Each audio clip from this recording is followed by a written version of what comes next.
Mes chers amis, bonjour. Alors aujourd'hui, je vous fais une nouvelle vidéo qui m'est venue à la fois dans l'idée de faire une vidéo qui récapitule toutes les questions qu'on me pose le plus pour donner des réponses brèves. Et à la fois, c'est assez drôle parce que je partais de l'idée de mes patients, mais j'ai sollicité mes amis aussi en leur demandant quelles seraient les questions qu'ils me poseraient s'ils en avaient une seule à me poser. Et c'est assez drôle parce que ça tombait à peu près dans la même énergie. Donc c'est des questions qui tournent autour de qu'est-ce que je suis venu faire dans cette vie, comment trouver ma place dans la société, comment donner du sens à ma vie sur Terre, éventuellement comment participer à un monde meilleur.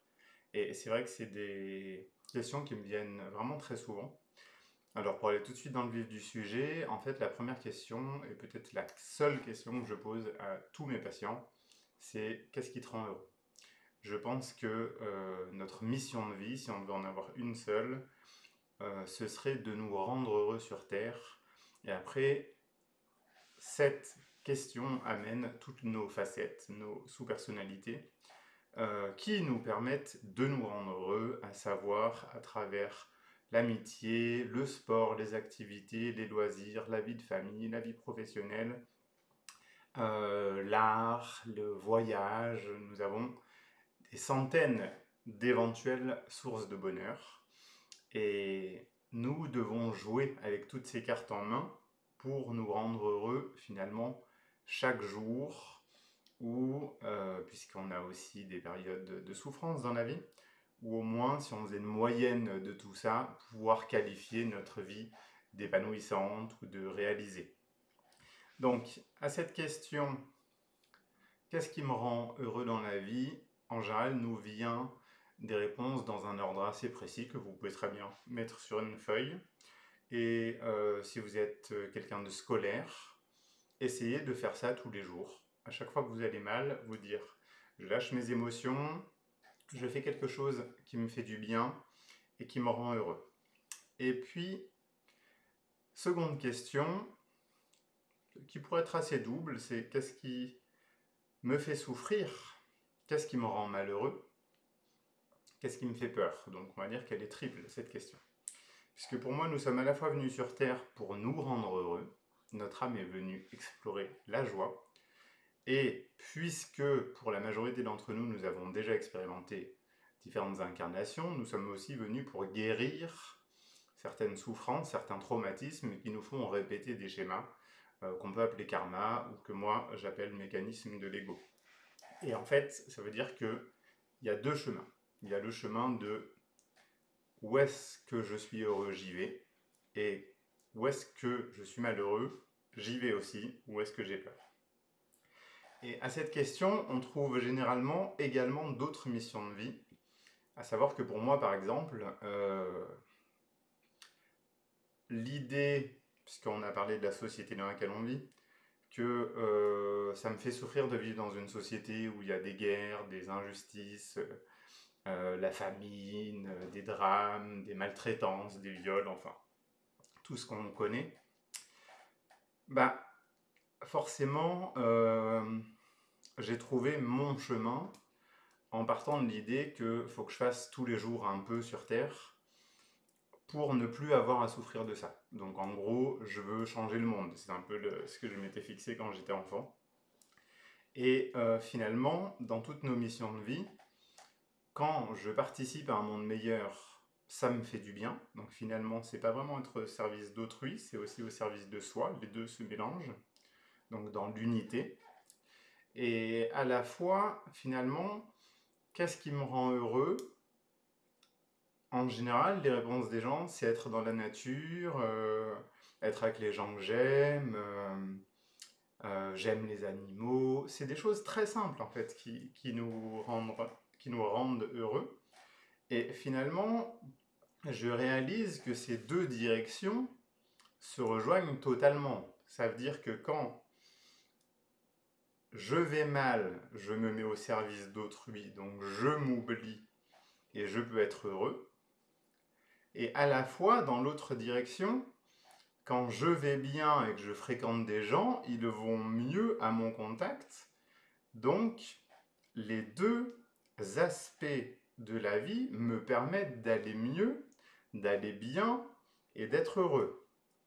Donc après, pour certains, ça peut être, parce que à la question comment participer à un monde meilleur, pour certains, il n'y a pas besoin de ça. C'est une quête qui peut être pour les uns plus que pour les autres. Certains vont plus se développer dans moi j'adore peindre, j'adore marcher dans la forêt, ou moi ce qui me fait du bien c'est de jouer dans l'océan, ou de voir des beaux paysages. Donc c'est pas forcément au service, pense-t-on, de participer à un monde meilleur.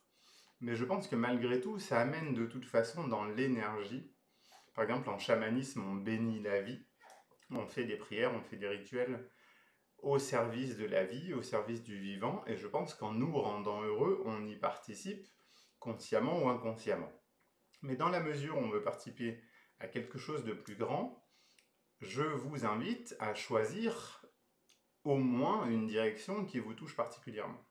Donc certains, ça va être les enfants, d'autres, ça va être les personnes les plus démunies, d'autres, ça va être faire de la thérapie, faire des soins. Enfin bref, il y a divers moyens de se mettre au service d'autrui ou se mettre au service de quelque chose de plus grand. Mais en réalité, j'amène sur une autre question qui peut se poser, qui doit se poser, c'est qu'est-ce qui me rend heureux? Et en fait, je trouve que cette question, elle nous dit tout. Je garde cet exemple du sort des enfants. Si quelqu'un me dit, comme je vous l'ai dit, c'est lié. Qu'est-ce qui te rend heureux? J'adore les enfants. Qu'est-ce qui te fait souffrir? Je n'aime pas le système éducatif actuel.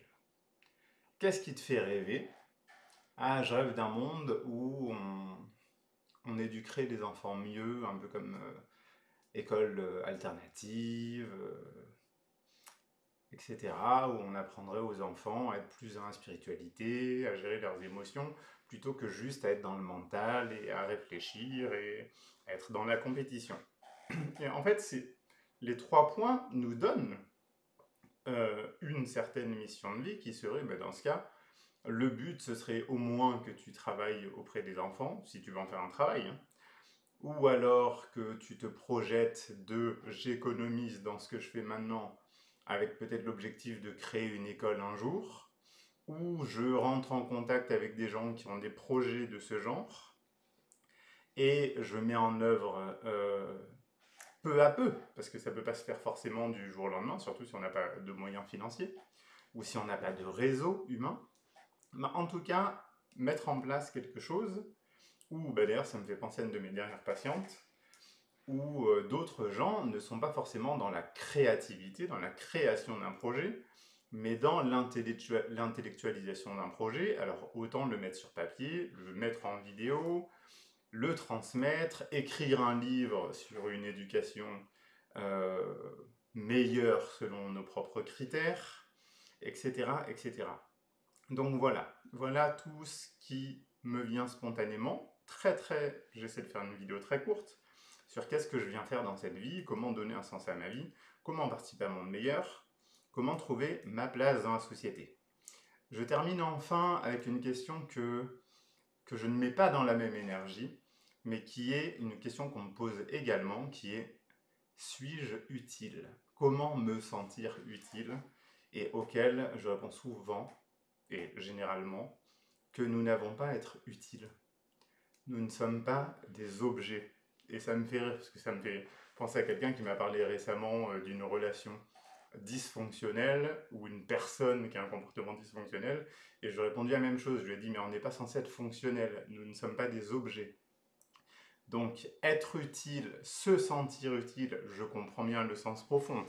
Je ne suis pas en train de dire que c'est une question absurde. Mais pour moi, cette question amène le aime-toi tel que tu es, apprends à te sentir aimé des autres sans devoir être utile, mais juste en étant toi, de façon à ce que la question ne se pose plus de est-ce que je suis utile ou inutile. En fait, en étant soi-même et en faisant de notre mieux tous les jours, nous sommes fondamentalement utiles. Aussi, je termine par ce petit message, nous sommes tous non seulement utiles, mais indispensables à la vie.